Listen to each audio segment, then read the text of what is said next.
serious, with serious consequences. Even on a first DUI in Alabama, you can be sentenced to up to 1 year in jail. You can also be fined $600 to $2,100 and pay court costs anywhere from $200 to $300 up to $600. You can also have your license suspended for 90 days or revoked for a year depending on the circumstances. And you can also be required to install an ignition interlock device on your vehicle if you meet certain criteria. And you could be required to attend the court referral program as well. We understand how you feel.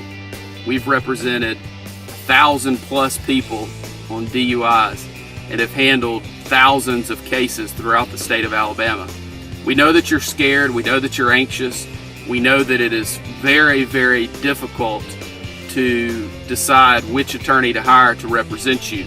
The one thing that you need to know is that you definitely need an attorney to help you through the web of pitfalls that are out there, because DUI defense is very complicated if it's done correctly. It's just hard to know for you as a layperson exactly who to hire, or if what someone on the phone with you or who is conversing with you is giving you the correct information. There's some criteria that I suggest that you go through, and this, I believe, will help you in determining whether you're hiring somebody who is a DUI attorney rather than simply some attorney out there who will take your DUI if you hire them and pay them the nominal fee that they are going to charge. The first thing that I think that you should ask is whether the attorney is a member of the National College for DUI Defense. This is a very solid organization that has been around for many years and is focused on the education, training, and is information based for attorneys to learn about and practice and network and connect with other attorneys who primarily handle drunk driving cases. It's very important, if you are seeking out the best representation and if you are seeking out the best result on your DUI, that the attorney that you hire is a member of the National College for DUI Defense. The second item that is a necessity, in my opinion, is that the attorney that you retain to help you with your DUI case in Alabama is certified per NHTSA, which is the National Highway Traffic Safety Administration, to administer standardized field sobriety tests. These are the same tests that you were asked to perform on the side of the road. It's very important that the attorney that you hire is trained in these tests and is familiar with these tests, because as I'll go over in just a minute, there are many issues and items that you can spot if you're trained in these tests and you're trained what to look for. You're going through the same training that the officers go through during their certification process. And it's not just about the tests, it's about the arrest process. It's about the phases of the arrest process, the vehicle in motion phase, the personal contact phase, the pre-arrest screening phase. You know, there are most attorneys out there that are unaware of those issues that they need to be looking at to determine whether there is a legitimate legal argument, or it will help them to uncover a factual argument in your case in order to get you the best result possible. You also need someone who is very experienced and well-versed in the driver's license aspect of your case. There are lots of folks out there that are unaware of the specifics about driver's license issues associated with DUI. You've got the administrative suspension on the front end, and you have issues related to an enhanced suspension time or revocation, and also the ignition interlock, which is tied into that. And also you have the suspended time on the back end if you're convicted. There is very specific, detailed, and complicated aspects of the driver's license portion of the DUI And there are a lot of folks out there that are handling DUI cases that are unaware. And it's sad to see that, because there's a better way to do it. And that's the reason that I believe those criteria will help you get to someone that can give you the best result possible and that can help you in navigating these pitfalls that are out there, because there are many out there, and they get worse and worse as the legislature continues to modify the DUI statute. There are people out there that get arrested for DUI, and you refuse the test, but you know that you were drunk, impaired, whatever it might be. And there are also people out there who submitted to the test and they're well over 0.08. They may be a 0.16, 0.20, 0.25. Those people out there need to know that pleading guilty is not their only option.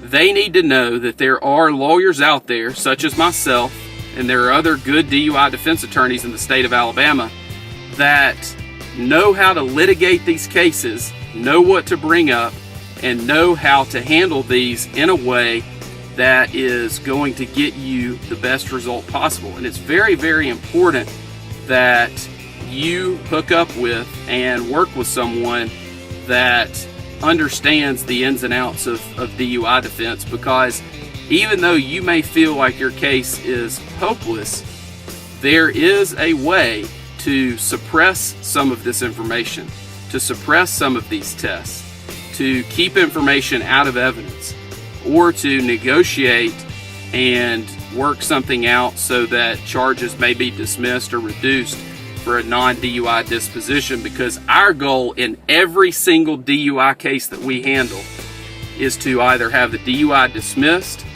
or to have it reduced and settle the case for a non-DUI disposition. If those two things are not possible, the next step for us is trial. And if the client decides that the client would like to proceed to trial, then we encourage that, because if a client simply pleads guilty, the client is going to suffer the ramifications and the repercussions associated with a DUI conviction. So we always encourage our clients to proceed to trial on their cases, because we know what the result is going to be if they simply plead guilty, and we would like to avoid that if we can. And it's the client's decision ultimately, but we always encourage clients, and we encourage them to look at all aspects of the information that we present when they're trying to make the decision about trying their case or accepting an offer that is on the table.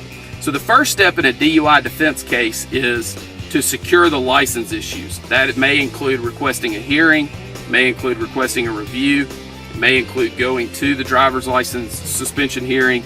It may include filing a lawsuit against the Alabama Department of Public Safety. But no matter what stage you're in, whenever you choose to retain us, we evaluate it and go through a very sophisticated process and procedure that we have put together to handle these cases in order to give our clients the best chance of success on their cases. The next thing is for us to gather information from you and about you. We have a very extensive questionnaire that we will either go over with you or send to you, or you can pick it up from us, and that gives us lots of information about you and helps us to humanize you with the prosecutor and the other parties that we will be dealing with on your case. We will also give you a plan of action. A lot of people get worried because they feel like they're not doing anything to help their case. And we'll give you a plan of action and things that you can focus on. And we'll counsel you not to worry about your case or worry about the outcome, but let's focus on the process. Let's focus on what you can do today to help you as a person, but also to help you with your case. And that's one of the things that we feel like separates us from other folks that are out there, because we will give you a plan of action and go over with you the things that we feel like you should do to help us help you. And it gives folks a lot of comfort in doing those things, and those things always help and they never hurt, and we feel like it's important for you to take the action steps that that we give you. The next step that we go through is we'll file documents with the court, and we get to choose what documents those are. We'll file a notice of appearance, usually a motion to continue, and we may also file other documents at that time as well. Depending on where we are, we will then decide at what point in time we need to file discovery motions, and we look at those based on a court-by-court basis and also a case-by-case basis, depending on what the issues are and depending on whether that may help our case at that point or might hurt the case. And of course, we don't want to do anything that could be detrimental to your case at that time. At that point, we begin prepping for the initial appearance, and that includes putting everything in an order that is accessible and collecting documents and other items that you have completed. And then we begin, of course, moving towards that first court date, whenever that might be, whether it's on the initial court date or usually the case would be continued at some point. After that, we begin the evaluation process of your case. We look at every single aspect of DUI defense in order to give you the best result possible. We look at any defense that might be available that is out there. If there was an accident, most people think that an accident case, they think this: I had an accident, I was impaired, I'm guilty, I need to plead guilty. And that could not be further from the truth. Accident cases are very, very tough for the prosecution, and there are a lot of folks out there handling DUI cases that are unaware of that. They just don't know the ins and outs of the accident issues in a DUI case. The other issues that we look at are actual physical control. Were you in actual physical control of the vehicle? Were you sitting in a parking lot? Where were the keys? Was the vehicle operable? Those are things that we need to look at in every single one of our cases that involve those issues. We also look at the private property DUI issues. We also look at anonymous tip issues. There's been some recent cases that have come out that are not good for the defense on those type issues. However, there are still arguments that can be made, and there's still a burden that we feel like the prosecution must meet anytime there's an anonymous tip issue on a DUI case. We also look at issues about whether you were asleep at the wheel, whether there were passengers, whether there are other issues associated with actual physical control, whether you're on private property. What are the issues associated with how the officer got to you where you are? We have a lot of cases where people pull over and they're asleep in a mall parking lot at night, and we want to know all of the facts associated with those aspects so that we can make sure that the arrest process was done properly by the officer. We also look very carefully at whether there was a blood test performed. There are many folks out there who assume that a hospital blood test is reliable and is one that should be looked at closely as one that is foolproof as far as introduction into evidence and that it comes in every time. The answer to that is absolutely not. The hospital blood testing process for blood alcohol content is definitely not something that is or should be relied upon, because the testing is not valid, it's not scientifically reliable, and should not be admitted into evidence in our opinion. We also look at the process that a state trooper may have had blood drawn at the hospital provided to him, and he uses the blood kit and sends it to Alabama Department of Forensic Sciences in order to have the blood tested there. Those tests are much more accurate, we feel like, but there are still many processes and procedures such as chain of evidence and other items that must be followed very closely in order for that to come into evidence and be reliable. We also look at any issues that are associated with your case related to the Draeger breath test and any issues that come up there, whether it's the 20-minute deprivation period, whether you may have had mouth alcohol, whether you burped or belched during the 20 minutes prior to the test. There are implied consent issues where you provided proper implied consent warnings associated with the suspension of your license if you choose to refuse the test. And all those are issues collectively that we look at when determining whether a breath test that you submitted to and that ultimately provided a result that was printed on a certificate of breath alcohol analysis, and whether that should come into evidence under the rules of evidence or under the statutory guidelines that must be strictly complied with under Alabama case law in order to just come into evidence without them having to go through the normal process for scientific evidence to get that into the evidence of the case, whether in front of a judge or in front of a jury. We also look at whether the stop of your vehicle or the initial encounter with you was done in a way that is legal and that is constitutional. It's very important to look at that, because if there was no reasonable suspicion of violation of the law, then the officer should not have pulled you over. And if we can prove that, then we can likely have all evidence that may be admitted or that was collected against you suppressed. And if that's the case, then we would win the case based on the state or the city not being able to prove their case. We also look at all of the medical defenses available, whether you have GERD, whether you have dentures and there was alcohol that was collected within the dentures, whether you had recent dental work done. There are a lot of medical issues, whether you have diabetes. There are many medical issues that come up, and we always go through that and make sure that those defenses don't apply. And if they do apply, then we work those up and make sure that we have gone through them properly with you and presented those defenses on your behalf.